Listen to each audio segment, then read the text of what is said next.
I, 32 male, was reviewing our wedding budget spreadsheets when my fiancée, Madison, 28, walked into our home office in Seattle with what she calls her serious business face.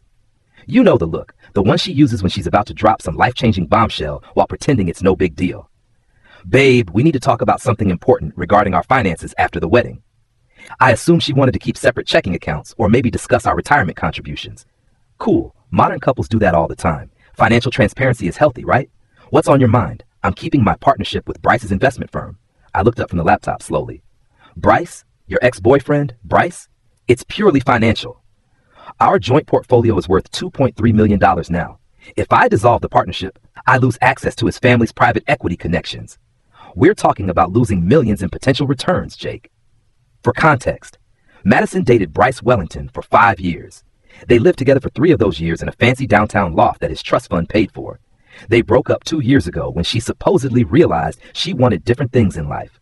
We've been together for 18 months, engaged for 4 months. Our wedding is in 6 weeks, and I've been planning this thing like it's a military operation. You were never actually business partners, though. You were just dating, and he let you invest through his family's connections. She shifted uncomfortably, avoiding eye contact. Well, technically, we formalized the investment partnership when we were together, but it's completely separate from our personal relationship. I have legal documents, Jake. This isn't some casual arrangement. So you've been in business with your ex this entire time we've been dating? For a year and a half? It's not like that. It's just money. The Wellington family has connections to deals that generate 300 to 400% returns annually. Pre-IPO startups, private real estate syndicates, hedge fund opportunities that regular investors never even hear about. I can't walk away from that kind of financial security. I stared at her, really looked at her, the woman I thought I knew, sitting there in her $300 Lululemon outfit, explaining why her ex-boyfriend's money was more important than our marriage's foundation. And after we get married, you'll still be partnered with Bryce Wellington? Still taking meetings with him? Still making investment decisions together? Just financially. Look, his trust fund gives us access to pre-IPO investments that regular people never see. Last year alone, I made $180,000 through Wellington connections. This is about securing our future wealth, Jake. Our kids' college funds, our retirement, our whole life together. Our future wealth built on your partnership with your ex-boyfriend. You're making this emotional when it's purely about money. This is business, not romance. Makes sense, I said, opening my laptop. Totally understand the financial angle. She looked relieved, like I just agreed to let her keep a savings account. Really? Oh, thank God. I thought you'd make this into some jealousy thing. I was so worried you wouldn't understand the practical side. Nope. All good here. I completely get it. I logged into our joint investment account and started liquidating positions. Then I updated our shared financial planning document. Changed the header from Madison and Jake's wealth building plan to Madison and Jake's wealth building plan, Jake's participation TBD. Then I updated our wedding budget tracker. Joint expenses covered by Madison Wellington Chin and Jake Morrison. Still deciding if I'll contribute financially. What are you doing? Making my own financial announcement. Just being practical, like you. Her phone started ringing immediately. Her sister Emma was calling. What the hell is this about Jake pulling out of your wedding expenses? I'm looking at the shared document and it says your participation is TBD. Madison grabbed the phone, panic creeping into her voice. It's nothing. He's being petty about my business arrangements. I called out loud enough for Emma to hear. Ask her about staying business partners with Bryce. Ask her about the monthly investment meetings. The room went quiet. Then I heard Emma's voice through the speaker, sharp and confused. Bryce? Your ex-Bryce? The one whose apartment you lived in? Are you insane? Update 1. The family intervention happened faster than I expected. Madison's parents, Robert and Patricia Chin, plus her brother Marcus and sister Emma, showed up at our condo while Madison was at her yoga class. They'd obviously coordinated this ambush, probably through a group text titled, Fix Madison's Wedding Crisis. Patricia led the charge, marching into our living room like she owned the place. Jake, this childish behavior needs to stop immediately. You're embarrassing our daughter publicly. She's embarrassing herself by maintaining a business partnership with her ex-boyfriend. Robert tried the logical approach, adjusting his glasses in that condescending way successful men do. You don't understand high-level investing, son. These connections are worth millions. She never married him. This is purely professional. She's been playing house financially with him while building a life with me. Did you know they have monthly portfolio review meetings? Just the two of them? Emma attempted the sympathy angle, sitting down next to me on the couch. Jake, she loves you. The business stuff doesn't mean anything romantic. It's just paper and numbers. If it doesn't mean anything, she can end the partnership. Marcus, the blunt engineer. You're really going to blow up your wedding over money, over some investments? Grow up, man. I'm not blowing up anything. I'm just being transparent about my financial uncertainty. You know, like how Madison was transparent about her ongoing business partnership with her ex-boyfriend for 18 months. Oh, wait, she wasn't. The conversation got heated. Patricia started crying about the deposits, the venue, the catering contracts. Robert threatened to have a serious talk with Madison about her poor communication. Emma kept insisting this was all a misunderstanding that could be resolved with a simple conversation. They left when Madison came home and found them there. The fight that followed was epic and lasted until 2 a.m. You had my family ambush me? In our home? They ambushed me. Apparently, you've been complaining to them about how unreasonable I am, instead of explaining why you think maintaining a business partnership with your ex is normal. You are being unreasonable. It's just business. It's not emotional. Then do business without me. I can't just dissolve a multi-million-dollar partnership. Do you have any idea how much money we're talking about? But you can dissolve our engagement, apparently. She stayed at Emma's that night, and I slept better than I had in weeks. Here's where it gets interesting. My college roommate Derek works in financial compliance in Seattle. He's one of those guys who can find out anything about anyone's financial dealings if you give him 24 hours and enough coffee. He did some digging for me, and what he found was illuminating. Turns out Bryce Wellington isn't just some ex with good investment connections. His father, Jonathan Wellington, owns Wellington Capital Management, one of the largest private equity firms in the Pacific Northwest. They manage over $3 billion in assets. Bryce himself is a managing director there, set to inherit the whole operation. Every single joint investment Madison made was actually through Bryce's family connections. Every high-return deal she bragged about came from Wellington family contacts. The private equity deals, the real estate syndicates, the hedge fund opportunities, all of it was Wellington family business that she accessed through her relationship with Bryce. She hasn't been building wealth independently. She's been riding the Wellington gravy train for 2 years, including the entire time we've been together. I texted her, how many of your investments would have been available without the Wellington name? She read it immediately. No response for 6 hours. Then Bryce himself called me. Yeah, my fiance's ex-boyfriend called me directly. Hey, Jake, I heard about the partnership situation. I want you to know this is awkward for me too. Really? I mean, I knew she was still using our business structure, but I figured she'd dissolve it when you got married. It's actually creating complications with my current girlfriend, Stephanie. Then why haven't you ended it? Long pause. I could hear traffic in the background like he was walking somewhere. My dad thinks she's a smart investor. He likes having her bring deals to other clients. She's good at networking, finding new money for our projects. I was told not to rock the boat. So your father is protecting your ex-girlfriend's investment access, and she's using your family name to maintain that access while planning a wedding with me. When you put it like that, yeah, that's pretty much it. Look, I don't want to be in the middle of this. It's weird for everyone involved. He hung up, leaving me staring at my phone and questioning everything I thought I knew about my fiancée. Update 2.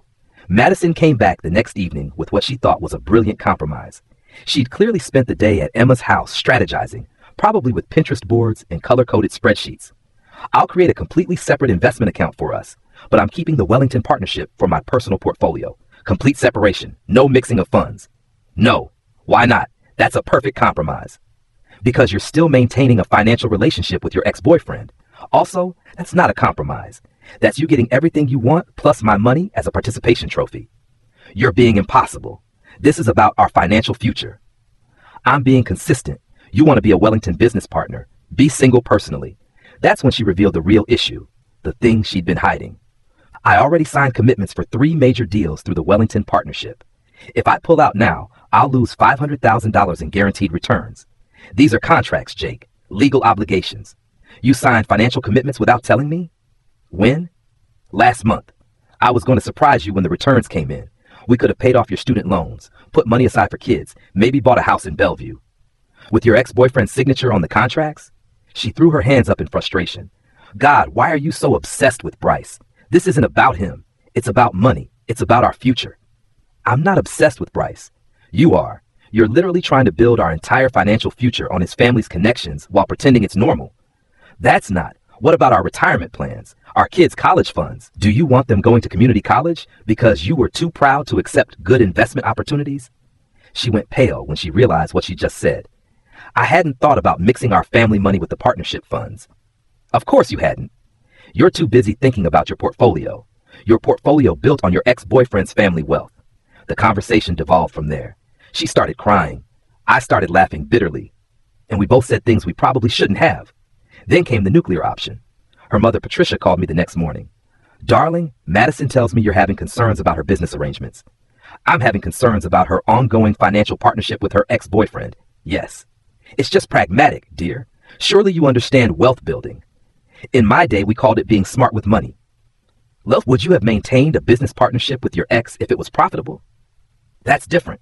How? Well, I wasn't building an investment portfolio. I was raising children and supporting your father's career. So you're saying your daughter is choosing money over marriage? Silence. Then she can have both. There's no reason she can't have both. Not with me. Patricia tried another angle. We've already paid for the rehearsal dinner, the flowers, the photographer, thousands of dollars, Jake. I'll reimburse you for half. That's not the point. The Wellington family is coming to the wedding. They're prominent people in Seattle. This will be embarrassing. They can still come. I just might not be there. You can't be serious. Ask your daughter if she's serious about marrying into the Wellington business family instead of marrying me. The next morning, I woke up to Madison on her laptop, typing furiously with the kind of determined energy she usually reserved for her morning CrossFit classes. What are you doing? Proving a point. She'd created a presentation, a full PowerPoint about why keeping the Wellington partnership was logical. It had charts, financial projections, a timeline of investment returns, comparative analysis of our potential wealth with and without Wellington connections. Slide 15 was titled ROI Analysis of Partnership Dissolution. I laughed. Actually laughed out loud. You made a PowerPoint presentation to convince me to let you stay business partners with your ex-boyfriend? I'm being logical about our financial future. Look at these numbers, Jake. Look at what we'd be giving up. You're being insane about our relationship future. This is supposed to be our marriage, not a business merger. She slammed the laptop shut. Maybe we should postpone the wedding. Give you time to think rationally about this. Maybe we should cancel it entirely. We stared at each other across our kitchen table, the same table where we planned our honeymoon to Italy just 3 weeks earlier. Finally, she said, I'm not dissolving my business partnerships. Then I'm not changing my RSVP status. Update 3. Things completely unraveled over the next week, and the entitlement reached levels I didn't know were possible. Madison went behind my back and sent correction emails to all our wedding guests, saying our shared documents were compromised by a computer virus and to disregard any changes. She assured everyone the wedding was proceeding as planned and apologized for any confusion. I found out when my groomsman Tyler called me. Dude, Madison sent out some weird email about your wedding website being hacked. I sent my own email an hour later with screenshots of our text conversations about the business partnership.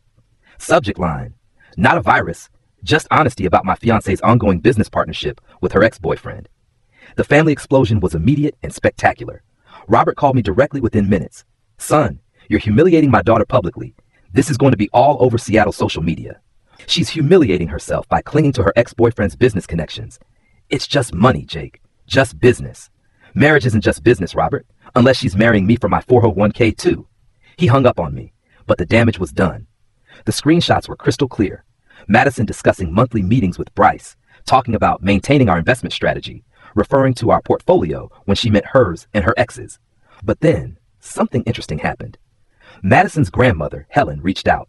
She's 79, sharp as a tack, and gives zero damns about anyone's feelings. She's the kind of grandmother who tells you when your haircut looks stupid and then makes you cookies. Jake, dear, I need to tell you something about my granddaughter. What's that, Helen? She started dating that Wellington boy specifically for his family's money. She told me herself she'd never have gotten into those investment deals without his father's connections. Said it was the smartest thing she'd ever done from a financial perspective. I nearly dropped the phone. She said that? Oh yes, she used him, and now she's using you for stability while keeping her foot in his financial door. She wants the Wellington money and the Morrison dependability. Best of both worlds in her mind. Why are you telling me this? Because you seem like a decent man who deserves better than being someone's financial backup plan while she plays business footsie with her ex-boyfriend. That night, I did something that felt both necessary and incredibly satisfying. I called our wedding planner, Vivian, and canceled my portion of the payments. Since Madison had insisted on the expensive venue at the Wellington Country Club, surprise, surprise, the Wellington family are founding members and got us a discount. They needed both our cards on file for the final payment. Without mine, they required full payment up front by the end of the week. Madison called me screaming at 7 a.m. the next morning. The venue says you withdrew funding. Vivian is having a panic attack. Yep, the wedding is in 3 weeks. 3 weeks, Jake. What wedding? I haven't decided if I'm showing up, remember? My RSVP status is still TBD. They want $25,000 immediately or they'll cancel everything. The flowers, the catering, the DJ, everything. Better call Bryce. I'm sure the Wellington connections can help with that. Maybe his daddy can make some calls. She actually did. She actually called Bryce to try to get his family to cover the venue. I know this because Bryce called me an hour later, sounding completely bewildered. Dude, your fiancée just asked me to pay for your wedding venue. She's not my fiancée anymore. She doesn't seem to know that. She was crying, talking about how we're business partners and how business partners help each other. It was really uncomfortable. She will know soon enough. The next day, Madison did something that still blows my mind when I think about it. She scheduled a meeting with a lawyer.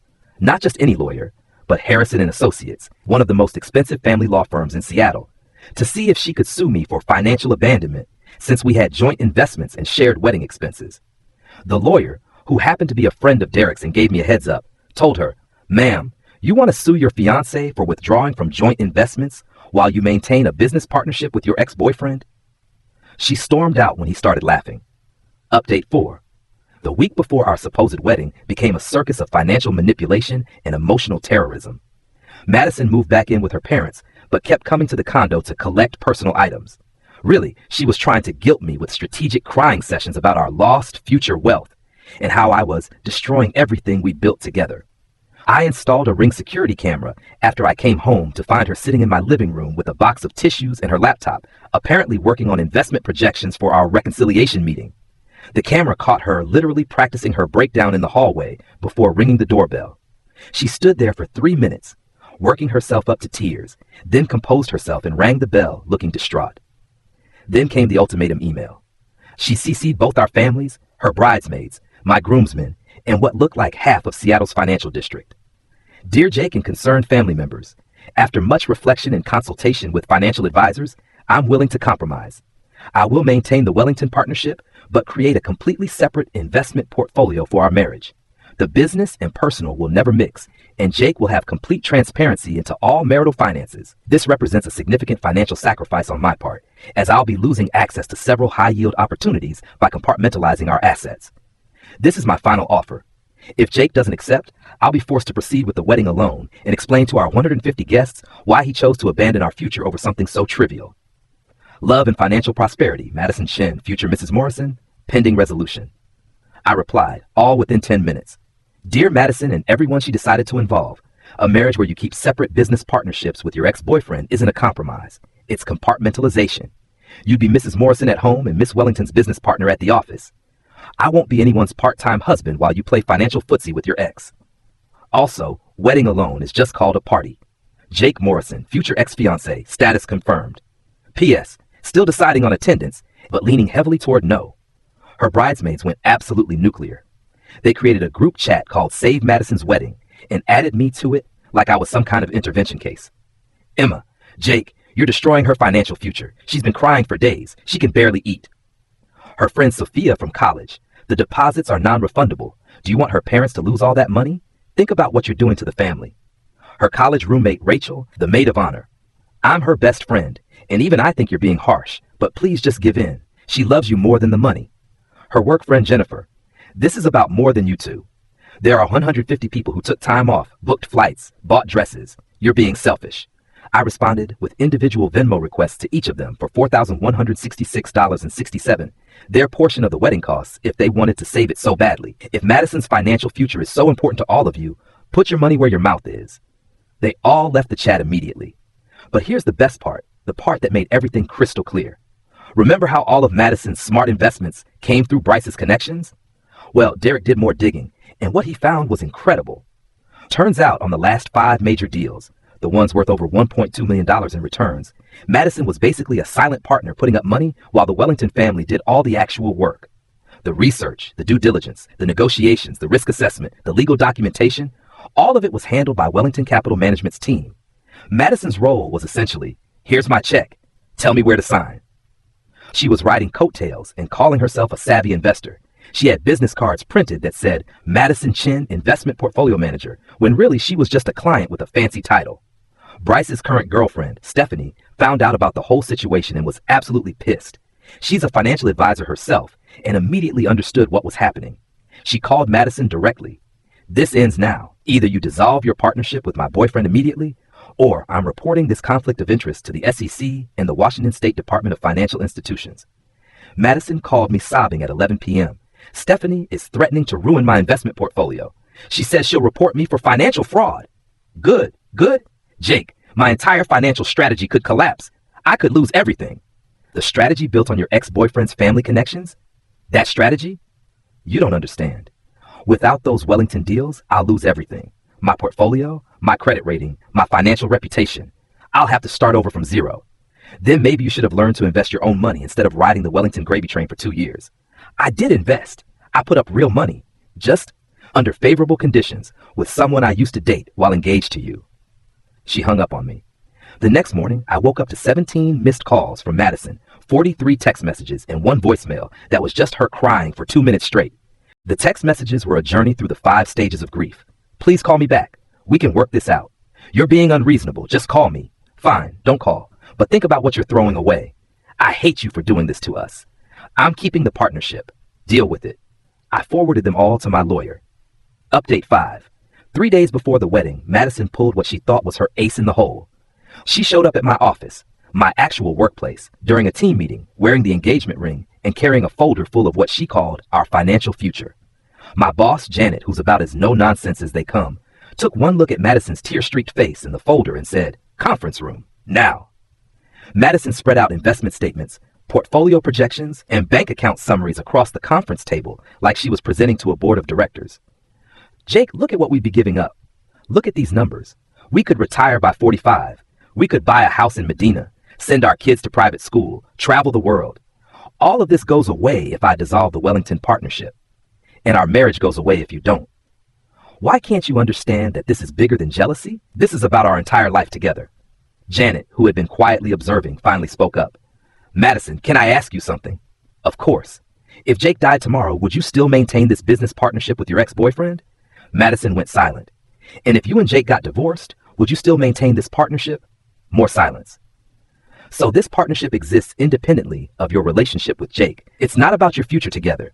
It's about your financial security regardless of what happens with Jake." Madison started crying. "It's not like that." "It's exactly like that," I said. "You want me to be your husband, but Bryce to be your financial partner. You want emotional security from me and financial security from him." She left without taking her folder. Janet looked at me after Madison was gone. "You dodged a bullet there, kid." That night, Madison's entire family showed up at my condo for what they called an emergency intervention. Robert, Patricia, Marcus, Emma, and even Helen, the grandmother. Patricia was practically hyperventilating. "Jake, you have to stop this madness. The wedding is in 3 days. 3 days. "I'm not stopping anything. I'm just not participating in my own wedding." Robert tried to play hardball. "We've invested over $60,000 in this wedding. If you don't show up, we'll sue you for the full amount." "Sue me for what? Breach of promise? Because I won't marry someone who's financially partnered with her ex-boyfriend? Good luck with that." Marcus got in my face. "You're going to humiliate my sister in front of 150 people because you're insecure about her success?" "I'm not humiliating anyone. She humiliated herself by prioritizing her ex-boyfriend's money over our marriage." But then Helen, the 79-year-old grandmother, dropped a bomb.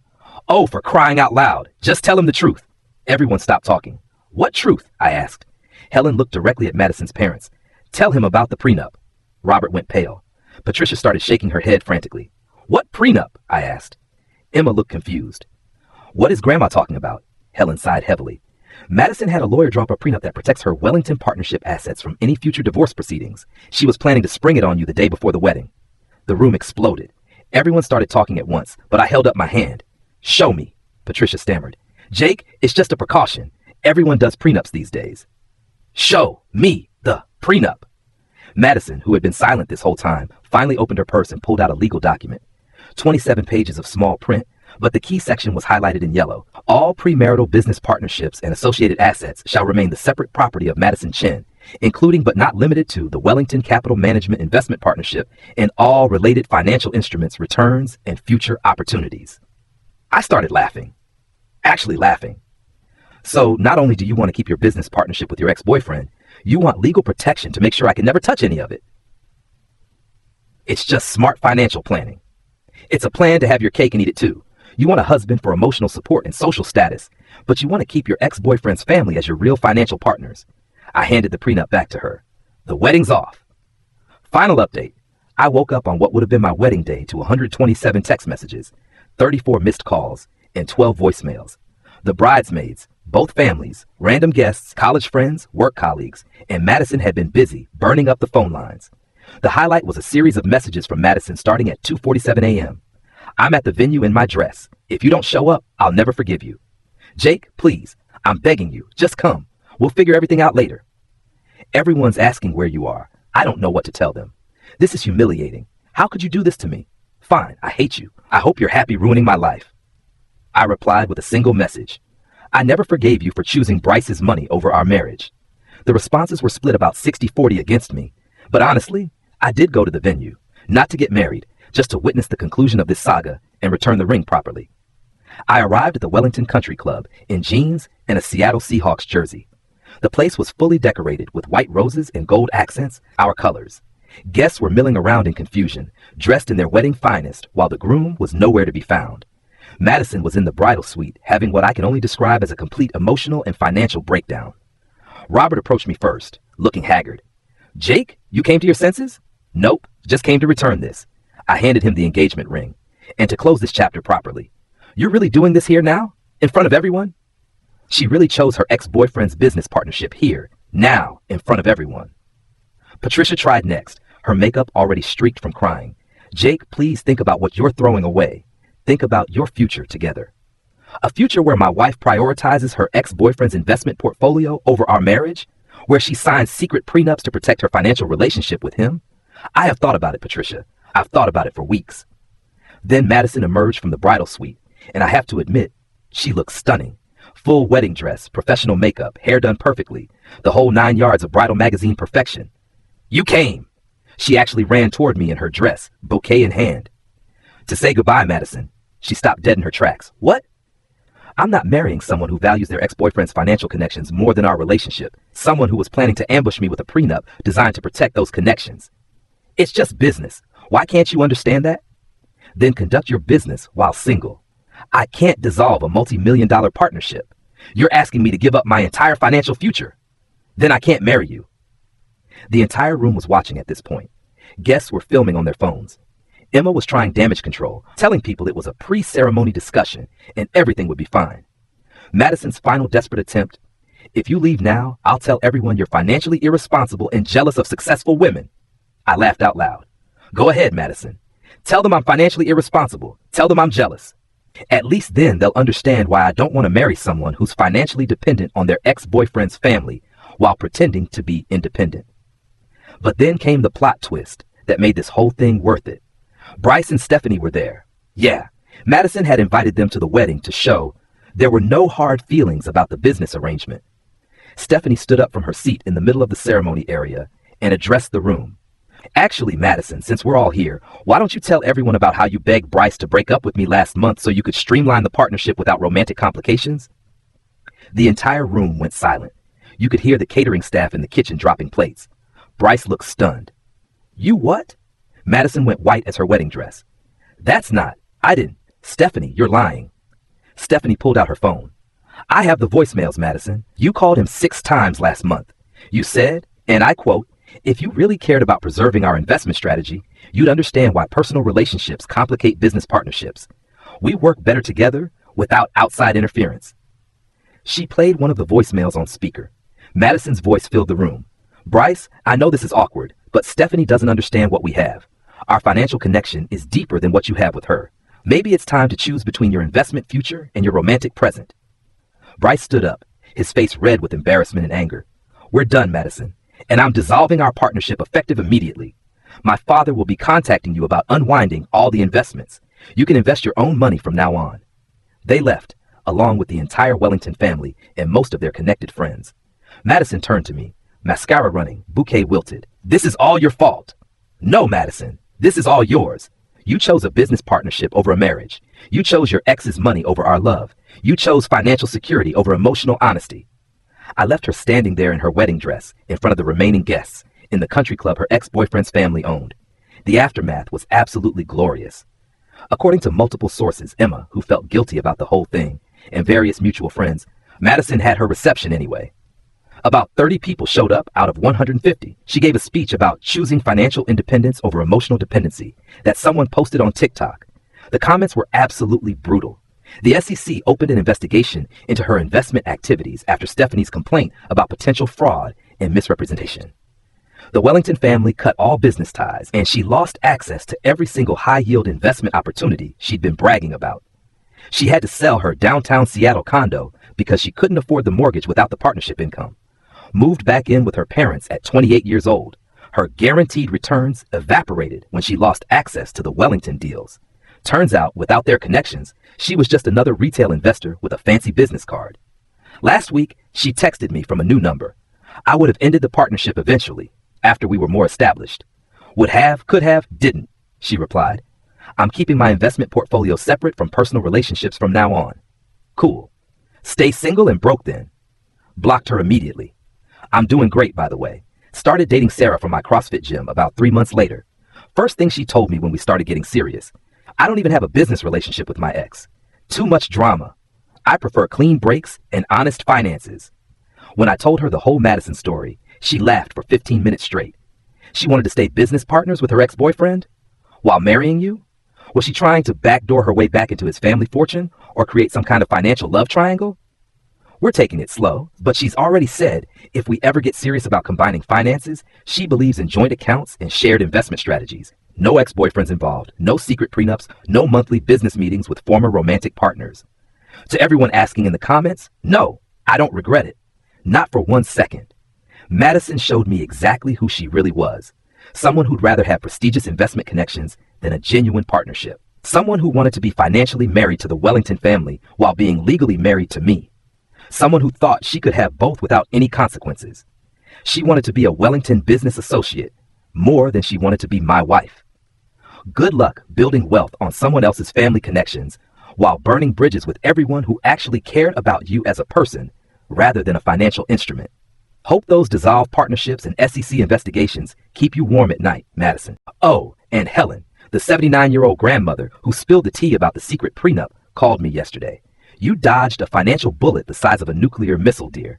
She's already back on dating apps, listing herself as successful investor with high net worth connections seeking financially compatible partner.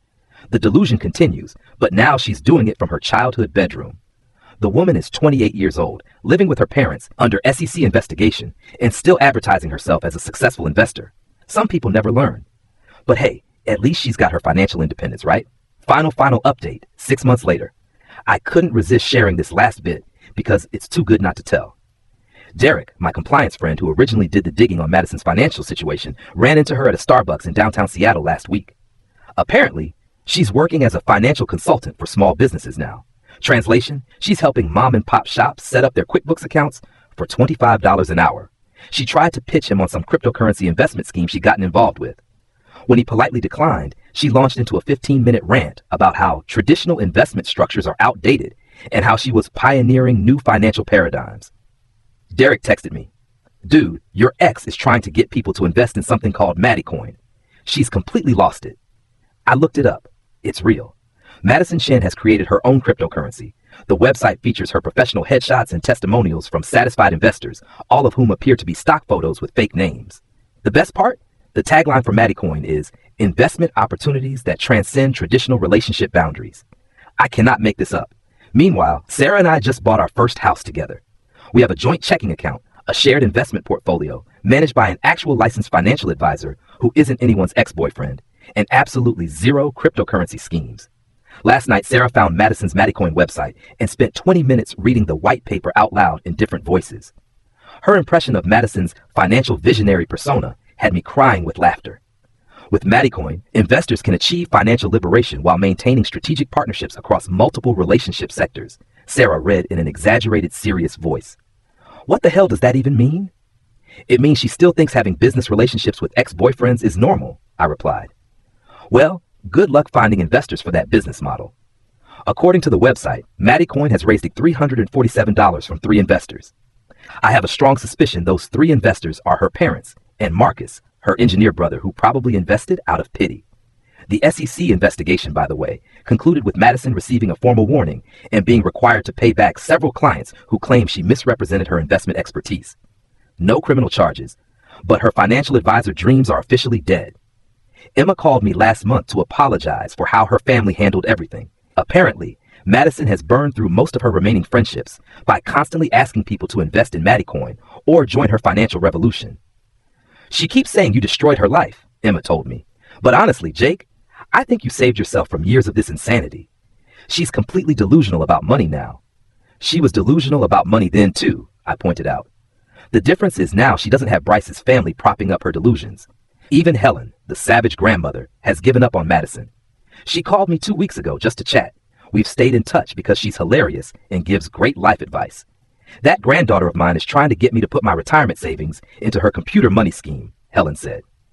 I told her I'd rather invest in magic beans. At least Jack got a giant out of the deal. I asked Helen how Madison was handling living back at home. Oh, she's not living at home anymore.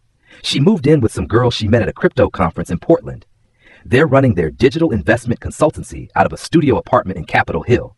Patricia cries about it every week at book club. So there you have it. Madison went from successful investor with access to multi-million-dollar Wellington family deals to cryptocurrency scammer living in a studio apartment, all because she couldn't choose between her ex-boyfriend's money and our marriage. The best revenge really is living well. Sarah and I are talking about getting engaged next year. When we do, there will be exactly 0 ex-boyfriends involved in our financial planning, and definitely no Mattycoin in our investment portfolio. Edit. For everyone asking if I have screenshots of the Mattycoin website, yes I do. And yes, it's as ridiculous as it sounds. But I'm not posting them because I'm not trying to completely destroy what's left of Madison's life. Just enjoying the fact that she destroyed it herself. Also, to the people saying I should have been more understanding about her business partnership, let me ask you this. Would you be comfortable with your future spouse maintaining a business partnership with their ex that they started while they were dating, that they hid from you for over a year, and that they were legally protecting from your marriage with a secret prenup? Because if your answer is yes, I have some Mattycoin to sell you. Edit 2. Someone asked what happened to Bryce and Stephanie. According to Derek's social media stalking, the man is thorough, they got engaged 3 months ago and are planning a wedding in the San Juan Islands. Bryce is now managing director at his father's firm and apparently learned his lesson about mixing business with ex-girlfriends. Stephanie posted a photo of her engagement ring with the caption, "Found a man who keeps his business and personal life completely separate.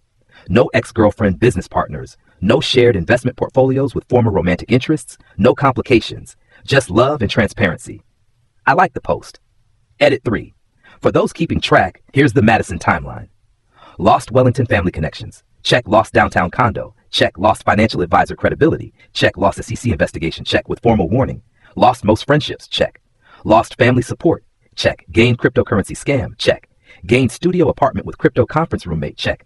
Gained absolutely zero self-awareness. Double check. Meanwhile, Jake timeline. Gained awesome girlfriend. Check. Gained joint house purchase. Check. Gained healthy financial partnership. Check. Gained legendary story to tell at parties. Check. Gained follow-up entertainment from ex's cryptocurrency failures. Bonus check. I think we can all agree on who came out ahead in this situation. Edit 4. The most common question I'm getting is whether I feel bad about Madison's downfall. Here's the thing. I didn't cause Madison's problems. Madison caused Madison's problems. I just refused to enable them. She had multiple opportunities to choose our relationship over her ex-boyfriend's business connections. She chose the money every single time. Even when faced with losing our wedding, losing me, losing her family support, she still chose the business partnership. And when that partnership inevitably collapsed because it was built on her romantic relationship with Bryce rather than actual business merit, she didn't learn from it. Instead, she doubled down by creating a cryptocurrency scam. Madison's current situation is the natural consequence of her own choices. She chose financial opportunism over genuine relationships, and now she has neither financial success nor genuine relationships. Do I take any pleasure in her failures? Not really. But do I feel vindicated in my decision to walk away? Absolutely. The woman was planning to ambush me with a prenup designed to protect her business relationship with her ex-boyfriend. She was having monthly private meetings with him. She was making major financial commitments without telling me. She was prioritizing his family's money over our marriage. Those aren't the actions of someone who was ready to be a partner in marriage. Those are the actions of someone who wanted to use marriage as a safety net while keeping all her real commitments elsewhere. So no, I don't feel bad about Madison's cryptocurrency scam studio apartment lifestyle. I feel grateful that I found out who she really was before we actually got married. Edit 5. Update on the Mattycoin situation. Derek sent me a screenshot of a Reddit post in r/scams where someone is asking about Mattycoin investment opportunities. The comments are not kind. Top comment, any cryptocurrency named after the founder is automatically a red flag. Run. Second comment, I looked into this. The financial expert behind it has an SEC warning on her record and no actual credentials. Super scam. Third comment, the website looks like it was made in 1997 and the white paper is just business buzzwords strung together. This is either a scam or someone having a mental breakdown in public. I showed Sarah the Reddit thread and she said, well, at least she's getting honest feedback about her business model now. Madison, if you're somehow reading this, and I suspect you are, given how the Mattycoin website got updated with testimonials from satisfied relationship partners right after this post went viral, here's some free advice. Get a real job.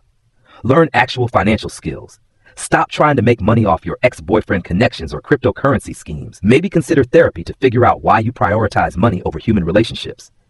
And for the love of God, stop listing yourself as a financial visionary on dating apps. Nobody wants to date someone whose business plan is get-rich-quick schemes and cryptocurrency scams. Edit 6. I promise this is the last update, but I had to share this. Helen called me this morning, cackling like a witch. Jake, dear, you're not going to believe what that granddaughter of mine has done now. Apparently, Madison reached out to Bryce and Stephanie, offering to consult on their wedding investments through Mattycoin. She sent them a 20-page proposal about how cryptocurrency could revolutionize their financial future together. Stephanie forwarded the email to Helen with the subject line, "Your granddaughter has officially lost her mind." The proposal included gems like, traditional wedding investment strategies are outdated paradigms. Mattycoin represents the future of romantic financial planning. As former business partners, Bryce and I have a proven track record of financial success. This investment opportunity transcends the boundaries between personal and professional relationships. Bryce's response, according to Helen, was, "Madison, please stop contacting us. Our lawyer will be in touch if you continue this harassment." Madison's response to that, "You're missing out on ground floor opportunities because you're trapped in traditional financial thinking." Helen was laughing so hard she could barely get the story out. She's trying to sell cryptocurrency to her ex-boyfriend and his fiancée for their wedding investments. The girl has absolutely no shame left. I asked Helen how Patricia and Robert are handling their daughter's latest business venture. Oh, they're mortified. Patricia won't even go to book club anymore because everyone asks about Madison's computer money. Robert is telling people she's taking time to find herself instead of admitting she's living in a studio apartment trying to scam people into buying Mattycoin. The best part? Helen said Madison is still telling people that I destroyed her financial future out of jealousy, and that if I hadn't sabotaged her business relationships, she'd still be a successful investor. She's completely rewritten history in her head, Helen said. In her version, you're the villain who ruined her life because you couldn't handle her success. I told Helen that Madison's ability to avoid taking responsibility for her own choices is honestly impressive in its consistency. Well, Helen said, at least you found out what kind of person she was before you married her. Imagine if you'd found out about all this after the wedding. Imagine indeed. Sarah was listening to this whole conversation and afterwards she said, "You know what the saddest part is? If Madison had just ended the business partnership and focused on building a life with you, she probably would have been genuinely happy. Instead, she chose money that wasn't even really hers, and now she has neither the money nor the happiness." That's exactly right. Madison had everything: a good relationship, a supportive family, a stable future, and she threw it all away because she couldn't let go of her ex-boyfriend's financial connections. Now she's a cautionary tale about what happens when you prioritize money over relationships and when you can't take responsibility for your own choices. Meanwhile, Sarah and I are planning our own engagement party. It will feature exactly 0 cryptocurrencies, 0 ex-boyfriend business partnerships, and 0 investment schemes. Just love, transparency, and a future built on actual partnership rather than financial opportunism. Take notes, Madison. This is what healthy relationships actually look like. Blocked her immediately. I'm doing great, by the way. Started dating Sarah from my CrossFit gym about 3 months later. First thing she told me when we started getting serious, I don't even have a business relationship with my ex. Too much drama. I prefer clean breaks. When I told her the whole Madison story, she laughed for 15 minutes straight. She wanted to stay business partners with her ex-boyfriend while marrying you? Was she trying to backdoor her way back into his family fortune or create some kind of financial love triangle? We're taking it slow, but she's already said if we ever get serious about combining finances, she believes in joint accounts and shared investment strategies. No ex-boyfriends involved, no secret prenups, no monthly business meetings with former romantic partners. To everyone asking in the comments, no, I don't regret it. Not for 1 second. Madison showed me exactly who she really was. Someone who'd rather have prestigious investment connections than a genuine partnership. Someone who wanted to be financially married to the Wellington family while being legally married to me. Someone who thought she could have both without any consequences. She wanted to be a Wellington business associate more than she wanted to be my wife. Good luck building wealth on someone else's family connections while burning bridges with everyone who actually cared about you as a person rather than a financial instrument. Hope those dissolved partnerships and SEC investigations keep you warm at night, Madison. Oh, and Helen, the 79-year-old grandmother who spilled the tea about the secret prenup, called me yesterday. You dodged a financial bullet the size of a nuclear missile, dear. She's already back on dating apps, listing herself as successful investor with high net worth connections, seeking financially compatible partner. The delusion continues, but now she's doing it from her childhood bedroom. The woman is 28 years old, living with her parents under SEC investigation, and still advertising herself as a successful investor. Some people never learn. But hey, at least she's got her financial independence, right?